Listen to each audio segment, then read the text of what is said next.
ప్రధానంగా రెండు సంచలన వార్తలు అయితే పొలిటికల్ సర్కిల్స్లో వినిపిస్తున్నాయి. ఒకటి, ఈ ఫహీమ్ ఖురేషీ ఎవరి బినామీ? ఫహీమ్ ఖురేషీ ఎవరి బినామీ? ఫహీమ్ ఖురేషీకి ఒకసారిగా అన్ని వేల కోట్లు ఎట్లొచ్చినాయి? ఈ ఫహీమ్ ఖురేషీకి గురుకులాలతోటి ఏం సంబంధం? అసలు గురుకులాలలో ఏం జరుగుతుంది? గురుకులాలను ఎందుకు మూసేయాలనుకుంటున్నారు? గురుకులాలలో ఖాళీ పోస్టులను ఎన్ని లక్షల చొప్పున అమ్ముతున్నారు? మొత్తం గురుకులాలలో ఎన్ని ఖాళీలు ఉన్నాయి? మొన్నటి వరకు 6,000 మందిని ఉన్న పరంగా రోడ్డు మీద నెట్టేసిన కాంగ్రెస్ సర్కారు ఇప్పుడు అదే 6,000 మందిని మళ్ళీ విధుల్లోకి ఎందుకు తీసుకున్నది అనే అంశాలు ఈరోజు రాజకీయ వర్గాల్లో ప్రత్యేకంగా ఒక చర్చనీయాంశంగా మారినాయి. కాంగ్రెస్లో ఇంతకుముందు ఎప్పుడు కనబడిన వ్యక్తులు ఒకసారిగా తెర మీదకి వస్తున్నారు. మొన్నటికి మొన్న మహేష్ కుమార్ గౌడ్ కావచ్చు, ఈరోజు చూసుకుంటే ఖురేషీ కావచ్చు.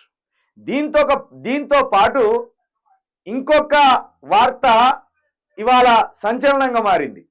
అదే బీఆర్ఎస్ పార్టీ ఆఫీస్ని కూల్చాలంటూ హైకోర్టు ఒక సంచలనమైన తీర్పు ఇచ్చింది. దీంతో ఇటు కేసీఆర్ కావచ్చు, బీఆర్ఎస్ పార్టీ లీడర్ కావచ్చు, ఒక్కసారిగా ఉలిక్కిపడినంత పనైంది. ఈ రెండు అంశాలు ప్రస్తుతం మనం చర్చించేందుకు చూద్దాం. అసలు ఈ ఖురేషీ ఎవరు?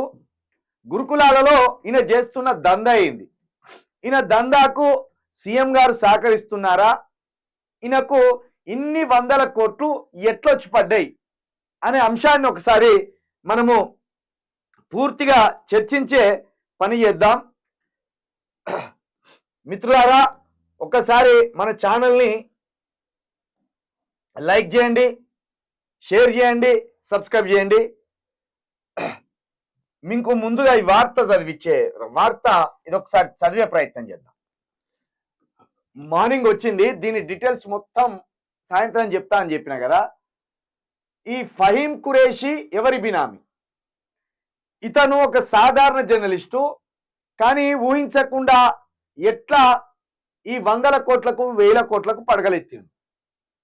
దాంతోపాటు ఈయన ఉన్న పరంగా గురుకుల విద్యా సంస్థలకు ఎట్లా ప్రెసిడెంట్ అయిండు. అదేవిధంగా ఈయన రేవంత్ రెడ్డికి సంబంధించి మేనేజర్ ఎట్లా అయిండు. మేనేజర్తో పాటు కింగ్స్ గ్రూప్ అనే ఒక సంస్థకు డైరెక్టర్ కూడా ఏ విధంగా అయింది అంటే ఇదంతా ఒక ల్యాబింగ్ నడుస్తుంది. రేవంత్ రెడ్డి చాలా తెలివిగా పకడ్బందీగా తను ముఖ్యమంత్రి అయిన దగ్గర నుంచెల్లే ఈ ప్లానింగ్ ఎంత నడుస్తుంది. ముఖ్యంగా ఈయన గురుకులాల సంస్థల్లో చేస్తున్న దందా ఏంటంటే, మనకు గురుకులాలలో మొత్తం కొత్తగా ఏర్పడిన జిల్లాలతో పాటు 33 జిల్లాలు ఉన్నాయి. ఈ 33 జిల్లాలలో 276 గురుకులాలు ఉన్నాయి. 276 గురుకులాలు ఉన్నాయి. ఇందులో 6,000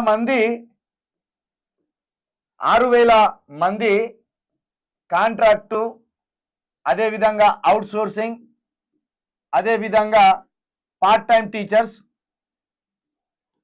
ఇట్లా 6,000 మంది సిబ్బంది ఉన్నారు. 6,000 మంది కాంట్రాక్టు, అదేవిధంగా పార్ట్ టైము, అదేవిధంగా అవుట్ సోర్సింగ్, ఈ 6,000 మంది ఉన్నారు. ఇక దీంట్లో ఒక 60 స్కూల్స్కి శాశ్వత సిబ్బంది లేదు, పర్మనెంట్ సిబ్బంది లేదు, పర్మనెంట్ ఉద్యోగస్తులు లేరు. ఇక దీన్నే ఇప్పుడు రేవంత్ రెడ్డి క్యాచ్ చేసుకోవాలనుకున్నాడు. ఏం చేసిందంటే, ఈ 6,000 మందిని రాత్రికి రాత్రే తొలగించిండు. గత 20 రోజుల క్రితం వాళ్ళు రోడ్ల మీదకి వచ్చి ఉన్న పలంగమంలను తీసేస్తే మేము ఎట్లా బతకాలని వాళ్ళు ధర్నాలు చేసిండు. రాత్రికి రాత్రే తీసేయమని ఆర్డర్స్ ఇచ్చిండు.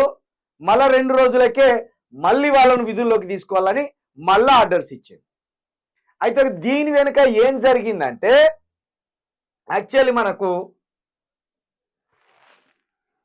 యాక్చువల్లీ మనకు ప్రస్తుతం గురుకుల సెక్రటరీగా ప్రవీణ్ కుమార్ గారి తర్వాత రొనాల్డ్ సన్ వచ్చాడు. రొనాల్డ్ సన్ తర్వాత ప్రస్తుతం గురుకులాల ప్రిన్సిపాల్ సెక్రటరీగా శ్రీధర్ అని కొత్త ఆయన ఉన్నారు. ఈయన గురుకులాల సెక్రటరీ. ఈయనతో పాటు అలుగుల వర్షిని గురుకులాల హెడ్, గురుకులాల హెడ్ అలుగుల వర్షిని. ఇగో ఈమెతోటి కురేషి తతంగం నడిపిస్తాడు. ఈమె గురుకులాల హెడ్, ఈయన గురుకులాల సెక్రటరీ. అదేవిధంగా హనుమంత్ నాయక్ అన్నట్టు ఆయన. ఇది తీసేద్దాం, మళ్ళీ ఇంకోటి రాద్దాం. వీళ్ళతో పాటు అనంతలక్ష్మి ఈమె 5 నుండి 10వ తరగతికి సంబంధించి హెడ్. ఇక అదేవిధంగా 10 నుండి 12వ తరగతి వరకు హనుమంత్ నాయక్ అని ఉన్నాడు. ఈయన హెడ్ హనుమంత్ నాయక్. అయితే ఈ గురుకులాల్లో ఎట్లుంటుందంటే 3 విభాగాలు, 1 నుండి 5 వరకు ఒకటి, 5 నుండి 10 వరకు ఒకటి, 10 నుండి 12 వరకు ఒకటి, ఇట్లా 3 విభాగాలు చేసిండు. వీటిని 3 విభాగాలు చేసిండు. ఈ 3 విభాగాలకు 3 హెడ్స్, ఆ వీళ్ళ పైన ఒక హెడ్, ఆ హెడ్ పైన శ్రీధర్ అనే హెడ్, ఆ హెడ్ పైన ఇప్పుడు గురుకులాల అకాడమీకి సంబంధించి ఫహీం ఖురేషి వచ్చి కూర్చున్నాడు. అయితే ఈయన ఏం చేస్తాడు, ఇప్పుడు 60 గురుకులాలకు ప్రిన్సిపాల్ లేరు కదా, ఇగో వీటిని అమ్మకానికి పెట్టిండు అన్నట్టు. అమ్మకానికి పెట్టిండు. ఈ 6000 మందిని తీసేసిండు కదా, ఈ 6000 మందికి పర్మనెంట్ చేస్తామని చెప్పింది. పర్మనెంట్ చేస్తామని చెప్పి వీళ్ళ దగ్గర నుంచి ఒక్కో పోస్టుకు 5 లక్షల రూపాయలు వసూలు చేస్తున్నట్టు గురుకులాల సంస్థల్లో ఉన్న ఉద్యోగస్తుల ద్వారా మనకు సమాచారం వచ్చింది. పొద్దున వార్త చదివినాక పూర్తి ఇన్ఫర్మేషన్ తీసుకున్నాకనే ప్రజలకు చెప్పాలనే ఉద్దేశంతో ఉదయం ఆగినాం. ఈ 6000 మందికి పర్మనెంట్ కోసం మనిషికి 5 లక్షల రూపాయలు.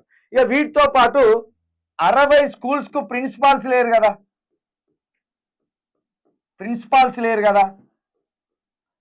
ఈ 60 ప్రిన్సిపాల్ పోస్టులకు ఈ 6000 మందిలో ఎవరికైతే ప్రిన్సిపాల్ అర్హతకు సరిపోయేటోళ్ళు ఉంటారో వాళ్ళను వీళ్ళే ఎంపిక చేసి ఈ 60 మందికి 10 లక్షల నుండి 20 లక్షల చొప్పున ప్రిన్సిపాల్గా వాళ్ళకు పదోన్నతి కల్పిస్తున్నారు.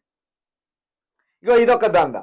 ఇదంతా చాటుమాటుగా ఈ ఖురేషి లాంటి వాళ్ళతోటి, ఈ శ్రీధర్, ఈ గురుకులాల హెడ్ శ్రీధర్ సెక్రటరీ లాంటి వాళ్ళతోటి, అలుగుల వర్షినితోటి, వీళ్ళతోటి చాటుమాటుగా గుట్టు చప్పుడు కాకుండా నడిపిస్తున్నట్టు సమాచారం.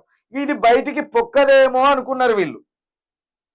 ఇది బయటికి పొక్కదేమో, ఇక ఈ జాతకం అంతా బయటపడదేమో అనుకున్నారు. కానీ మామూలుగా కాంగ్రెస్ వాళ్ళకి ఆకలి ఎక్కువ కదా, ఏదైనా తొందరగా దాచుకోరు, బయటపడుతుంది.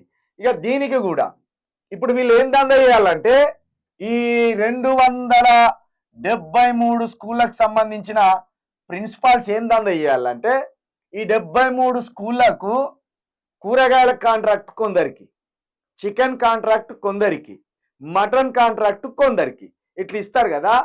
ప్రతి కిలో మీద, ప్రతి కేజీ మీద వీళ్ళకు కొంత కమిషన్ ఇవ్వాలట. ఆ కాంట్రాక్ట్ ఎవరైతే పడతారో ఆ కాంట్రాక్ట్ పట్టిన వాళ్ళ దగ్గర నుండి ప్రతి కేజీ మీద వీళ్ళకు కమిషన్ ఇవ్వాలి. ఈ కమిషన్ని గురుకుల ప్రిన్సిపాల్, గురుకుల సెక్రటరీ దగ్గర దాకా ఈ కమిషన్లు పోతాయి. అక్కడి నుండి ఎవరికి చేరుకోవాలో ఇక వాళ్ళకి చేరుకుంటాయి. పిల్లలకు నాణ్యమైన విద్య అందించండి అంటే ఒక ఇట్లా. అందుకే వాళ్ళు ఏం చేస్తాను, పొద్దున పిల్లలు ఏమంటారు, మమ్మల్ని కుక్కల కంటే హీనంగా చూస్తానని ఎందుకు బాధపడతాను. గీదంగా జరుగుతుంది. చికెను 2 పీసులు వేస్తారు. 2 పీసులు వేసి ఇట్లా చారు పోతే కిందికి జారిపోతుంది ప్లేట్లోకి వెళ్ళి. మళ్ళీ చింతపండు చారును కాదు ఆయన తాగొచ్చు మనం. అక్కడికి తీసుకొచ్చింది. ఇగో ఈ దండ అంతా సాగుతుంది గురుకులాలలో. ఇక దీన్ని ఎవరి బినామీ అని ఉదయం నుండి మనం అందరూ ఎవరి బినామీ, ఖురేషియా ఎవరి బినామీ ఉంటాడు, షాడో ముఖ్యమంత్రి అని మనమే అంటున్నాం. అంటే ఎవరి బినామీ ఉంటారు ఆయనే? తప్పకుండా ఇక్కడ రాసిండు కదా, రేవంత్ రెడ్డికి షాడో సీఎం అటనే. రేవంత్ రెడ్డికి షాడో సీఎం, పైగా పిసిసిలో మంచి పట్టున్నోడు, ఏ పనైనా ఒట్టిగానే చేయగల సమర్థుడు. అవి ఇన్ని రోజులు ఈ మొఖాలు అసలు తెలియదు ఎవరికి, ఉన్న పలంగా వచ్చి పడ్డాయి ఈ మొఖాలన్నీ. అంటే అంత కొత్తలు దిగిండ్లు, కొత్త దందాలు. 10 నెలల్లో ఇంత విచ్చలవిడితానమ్మా. ఒక్కొక్క డిపార్ట్మెంట్లా బయటికి తీస్తా అంటే అంత తలనొప్పి పట్టే కథలు ఉన్నాయి వీళ్ళవి. అంటే చూడండి, 60 మంది టీచర్లను బతుకు తెరువు లేదని భయపెట్టించేసి బయటికి నెట్టేసి ఇప్పుడు మెల్లగా మళ్ళా మనిషికి 5 లక్షల రూపాయలు ఇస్తే మిమ్మల్ని తీసుకుంటామని చెప్తున్నారు. ఇక దీంతో పాటు ఇక సూర్యాపేట జిల్లాలో ఉమ్మడి నల్గొండ జిల్లాలో బీఆర్ఎస్ పార్టీకి సంబంధించిన ఆఫీసుని కూల్చేయమని ఈరోజు హైకోర్టు ఆర్డర్ ఇచ్చింది. మేము కూల్చేదాకా చూడొద్దు, మీరే కూల్చుకోండి అని ఒక ఆర్డర్ ఇచ్చింది. ఇదేంటంటే కేసీఆర్ పార్టీ ఆఫీసులు కట్టుకుంటూ వచ్చింది ప్రతి జిల్లాలో. కేసీఆర్ ఉద్యమ సమయంలో ఉన్నప్పుడు ఆయనకు పార్టీ ఆఫీసులు లేవు. ఎవరో ఒక ఇల్లు తీసుకొని పార్టీ ఆఫీసులుగా మార్చుకొని నడిపించేటోడు. అయితే ఇది ఆయన అధికారంలోకి వచ్చినాక 2014లో కూడా ఆయనకు పార్టీ ఆఫీసు లేదు. 2018లో గెలిచినాక ప్రతి డిస్టిక్లో పార్టీ ఆఫీసులకు స్థలాలు కేటాయించుకున్నాడు. అదేవిధంగా జిల్లా స్థాయిలో పార్టీ ఆఫీసులు పెట్టిండు. ప్రతి నియోజకవర్గంలో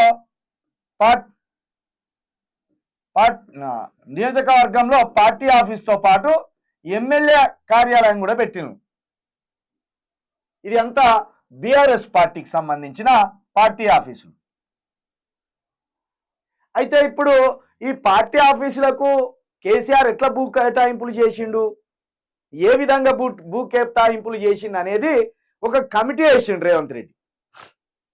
ముఖ్యమంత్రి గారు ఒక కమిటీ వేసిండు. ఈ కమిటీ 3 నెలలుగా బీఆర్ఎస్ పార్టీ ఆఫీసుల వాళ్ళ స్థలాల మీద ఈ ఎంక్వైరీ పెట్టింది, విచారణ పెడితే ఇవన్నీ కూడా వాళ్ళ ప్రభుత్వంలో ఉన్నప్పుడు ప్రభుత్వ స్థలాలను కబ్జా చేసి ప్రైవేట్ వ్యక్తులే అన్నట్టు పేపర్లు మార్చుకొని వీటిని రిజిస్ట్రేషన్లు చేయించుకొని ఇక్కడ పార్టీ ఆఫీసులు కట్టింది అనేది రేవంత్ రెడ్డి వేసిన కమిటీ నిర్ధారణ చేసి హైకోర్టుకు సమర్పించినట్టు తెలుస్తుంది. ఆ క్రమంలో ఈరోజు మధ్యాహ్నం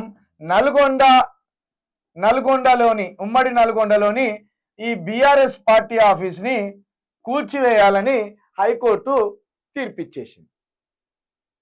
ఇక దీంతో పాటు ఇక్కడ బంజారా హిల్స్లో మెయిన్ పార్టీ ఆఫీస్ ఉన్నది కదా, అందులోనే టీ న్యూస్ ఛానల్ కూడా ఉంటుంది.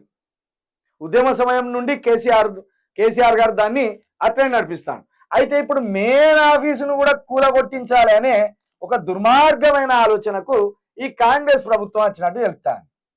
ఇక ఇది ఎంత పైశాచికం అంటే చూడండి,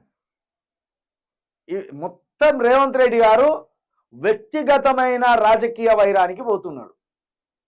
ఇక్కడ నల్గొండలో బీఆర్ఎస్ పార్టీ కార్యాలయం 10 రోజులలో కూల్చివేయాలని ఆర్డర్ వచ్చేసింది. కోమటిరెడ్డి అయితే ఇవాళనే కూలగొట్టండి అని అంటున్నాడు. ఇవాళ కొన్ని న్యూస్ ఛానళ్లకు ఆయన ఇంటర్వ్యూస్ ఇచ్చాడు.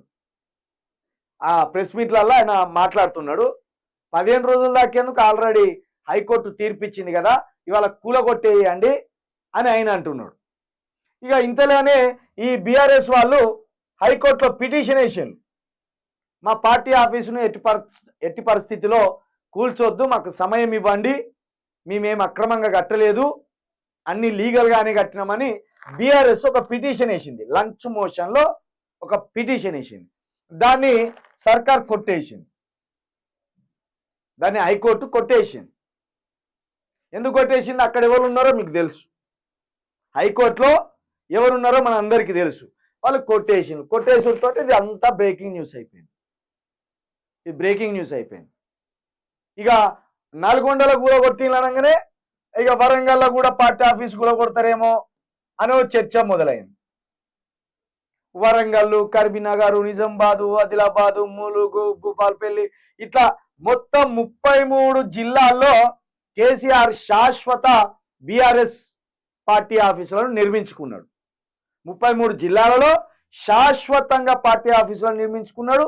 అదేవిధంగా 119 నియోజకవర్గాల్లో కూడా కేసీఆర్ తన పార్టీ ఆఫీసులతో పాటు తన ఎమ్మెల్యేలకు కూడా ఎమ్మెల్యే కార్యాలయంని ఏర్పాటు చేసుకున్నాడు. ఇప్పుడు వీటన్నిటి మీద కూడా ఈ కాంగ్రెస్ ప్రభుత్వం స్పెషల్ ఫోకస్ పెట్టి వీటన్నిటిని కూడా డిస్మెంటల్ చేసుకుంటూ రావాలనే ఒక వ్యక్తిగత వైరానికి కూడా ఈ సర్కార్ పోతున్నట్టు కనబడుతున్నది. ఇప్పుడు రేవంత్ రెడ్డి గారు ప్రజలకు ఇచ్చిన హామీలను పట్టించుకోవట్లేదు. ప్రజలకు ఇచ్చిన హామీలను ఎట్లా నెరవేర్చాలి, సంక్షేమ పథకాలు ఎట్లా అందించాలి, అభివృద్ధి పదంలో మనం రాష్ట్రాన్ని ఎట్లా నడపాలి, ఇది లేదు. ముందు బీఆర్ఎస్ కు సంబంధించిన ఎమ్మెల్యేలను ఎట్లా కొనాలి, బీఆర్ఎస్ ఎమ్మెల్యేలను ఎట్లా చేర్చుకోవాలి పార్టీలో, వీళ్ళు దారికి రాకపోతే ఈ పార్టీకి సంబంధించిన ఆనవాళ్లను ఎట్లా జరిపేయాలి, లేదా ఈ పార్టీకి సంబంధించి గ్రామ స్థాయి నుండి కార్యకర్తలు ఉంటే కార్యకర్తలను డిస్టర్బ్ చేయాలి, పార్టీ ఆఫీసులు ఉంటే పార్టీ ఆఫీసులను డిస్టర్బ్ చేయాలి. మొత్తం ఈ పార్టీ ఆనవాళ్ళు కనిపించకుండా మొత్తం వాటన్నిటిని నిర్వీర్యం చేసుకుంటూ రావాలి. ఇది ఒక్కటి ముందటేసుకున్నాడు.